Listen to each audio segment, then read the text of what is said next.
ఒక 6 నెలల కిందట సంవత్సరం కిందట దళితుల మీద మణిపూర్లో జరిగిన ఘటన గురించి బహిరంగంగా ట్వీట్ చేసారు. ఏదో పార్లమెంట్ ఏదో మాట్లాడుతాగా దళితుల గురించి పట్టించుకుంటారని చెప్తే ఆ రోజు కక్షపూర్తికంగా మా వివేక్ సాబ్ వెంకటస్వామి వివేక్ సాబ్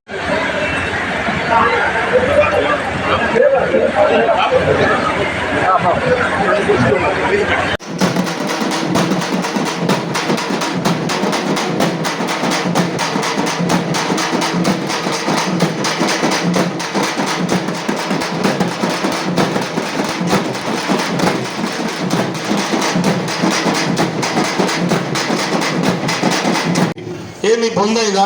10 ఏళ్ళు మీరే ఉన్నారు. ఇల్లు ఇస్తామని 10 ఏళ్ళు మోసం చేశారు. ఏ కార్యక్రమం అమలు చేయలేదు. ఏ సంక్షేమ కార్యక్రమాన్ని చక్కగా చేయలేదు. అవినీతిమయం చేశారు. ఇవాళ ఇవన్నీ కూడా రేవంత్ రెడ్డి గారి నాయకత్వంలో మన ముఖ్యమంత్రి గారు అన్నీ ఇవ్వడానికి సిద్ధంగా ఉన్నారు. వాటితో పాటు అక్కడ రాహుల్ గాంధీ గారు ప్రధానమంత్రి కావాలంటే మీరు ఇక్కడ గడ్డ వంశీ గారిని భారీ మెజార్టీతో గెలిపియాలంటే మీకు 5 డిక్లరేషన్లు ఇస్తారు. రేపు కేంద్రంలో కాంగ్రెస్ పార్టీ అధికారంలోకి వచ్చిన తర్వాత ఏదైతే ఇవాళ పెద్దపల్లి పట్టణంలో ఆనాడు మున్సిపల్ ఉన్నప్పుడు ఇక్కడ మీరు అందరూ ప్రతి ఎండాకాలంలో కూలీ ఉపాధి హామీ కూలిపోయింది. ఆనాడు ఉపాధి హామీ కూలీ పెట్టింది కాంగ్రెస్ పార్టీ. దాన్ని తీసుకొచ్చింది సోనియా గాంధీ 2006లో.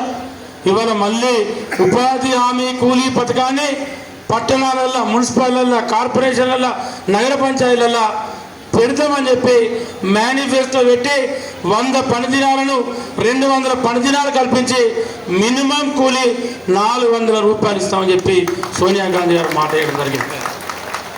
వాటితో పాటు మా మహిళలందరికీ మీరు గ్రామాలలోకి వెళ్ళండి, నా మాటగా చెప్పండి, నేను డిక్లరేషన్ ఇస్తా ఉన్నా.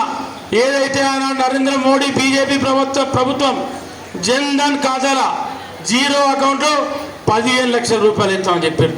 నల్లధనాన్ని వెలికితీసి పేదలకు 15 లక్షలు ఇస్తామని చెప్పారు. 15 పైసలు వేయలే మీకు. 15 పైసలు మీ అకౌంట్లో లేలే. గత కాంగ్రెస్ ప్రభుత్వం కేంద్ర ప్రభుత్వం మీ అకౌంట్లో వేసినటువంటి గ్యాస్ సబ్సిడీని ఈ దొంగలు బీజేపీ వాళ్ళు ఎత్తుకపోయారు. అంతే తప్ప బీజేపీ ద్వారా మనకు ఒరిగింది లేదు. నరేంద్ర మోడీ ఏమి ఇచ్చింది లేదు. అదే కాకుండా ఇవాళ మహిళలందరికీ మళ్ళీ రేపు కేంద్రంలో కాంగ్రెస్ ప్రభుత్వం ఏర్పడితే రేపు అక్కడ రాహుల్ గాంధీ ప్రధానమంత్రి అయిన తర్వాత ఇవాళ మీ 0 అకౌంట్ ఖాతాలలో సంవత్సరానికి తెల్ల రేషన్ కార్డు ఉన్న ప్రతి పేదలకు 1 లక్ష రూపాయలు ఇచ్చే బాధ్యత కాంగ్రెస్ పార్టీది, కేంద్ర ప్రభుత్వాన్ని సోనియా గాంధీ. మరి మీరు ఎట్లాగో అక్కడ మా మొగోళ్ళు కొడతా ఉన్నారు సపోర్ట్. ఇక్కడ నాకు కొద్దిగా బాధ అనిపించింది. ఎందుకంటే వాళ్ళు ఎట్లా నేను కూడా వాళ్ళతో బాధపడతా ఉన్నా. ఆర్టీసీ ఫ్రీ వాళ్ళకే, గ్యాస్ వాళ్ళకేనే, ఇందిరమ్మ ఇల్లు ఇస్తే మళ్ళీ వాళ్ళ అకౌంట్లకేనే. మరి అన్ని వాళ్ళకే 1 లక్ష రూపాయలు వాళ్ళకే పోయినాక వాళ్ళు మీదికి ఏదో మోమాట అని నలుగురు కొట్టారు సపోర్ట్. కానీ మీరు కొట్టాలి కదా గట్టిగా. మీరు కొట్టానా గట్టి కొట్టాలి అన్నారు. పైసలు వచ్చాయి మీకు, మీ అకౌంట్లో పైసలు పడితే 1 లక్ష రూపాయలు. మీరు ఏమనుకుంటుంటే ఎట్లవా లేదు 1 లక్ష రూపాయలు అంటే ఆశ్చర్యపోతాను కదా. 100% సోనియా గాంధీ మాట అయితే తప్పుతుందా? ఓటేనుక ఓటి అన్నీ అమలవుతూ ఉన్నాయి, అన్నీ జరుగుతూ ఉన్నాయి. ఇంకా మిగతా కూడా జరగబోతాయి.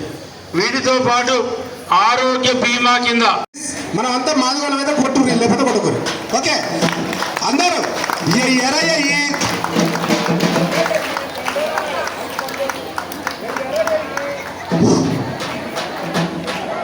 ఎక్కడైతే ఎస్సీస్ చదువుతారో వాళ్ళందరికీ కూడా స్కూల్ బెంచెస్ వేయించడం జరిగింది. అంతేకాక మన కాంగ్రెస్ ప్రభుత్వము ఇప్పుడే బాపయ్య గారు చెప్పినట్టు మన కాంగ్రెస్ ప్రభుత్వమే మన మాదిగల హక్కులకు వారు కాపాడుతుంది. మనం చూసుకున్నాము కేసీఆర్ ప్రభుత్వం ఉన్నప్పుడు కేవలము మాదిగ ఉప ముఖ్యమంత్రి ఉన్నప్పుడు ఆయన బర్తరాఫ్ చేసినాడు రాజయ్య గారిని.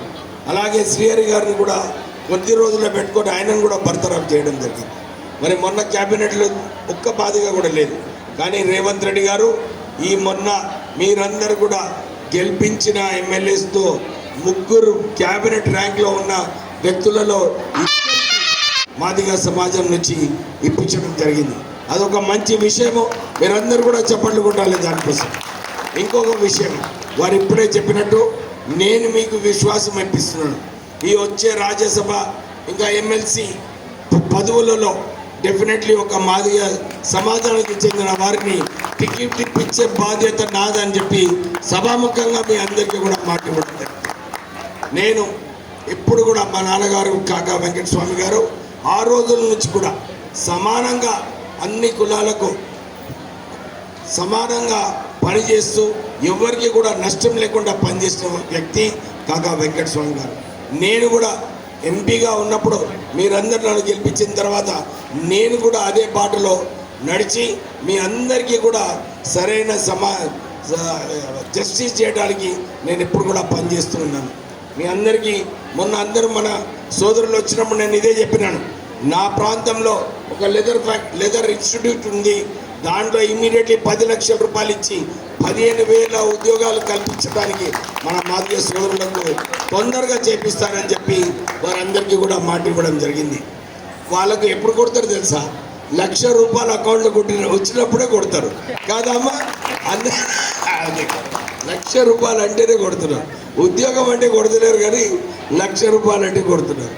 కానీ మీకు మళ్ళొక్కసారి విశ్వాసం ఇప్పిస్తున్నా, అన్ని చోట్ల కూడా మనకు ఒక మంచి జగ్జీవన్ రామ్ మాదిగ భవన్లు కూడా నా కాన్స్టిట్యూన్సీలో ఒక మంచి భవనం కట్టిస్తానని చెప్పి మన బాబాయ్ గారు చెప్పినాను.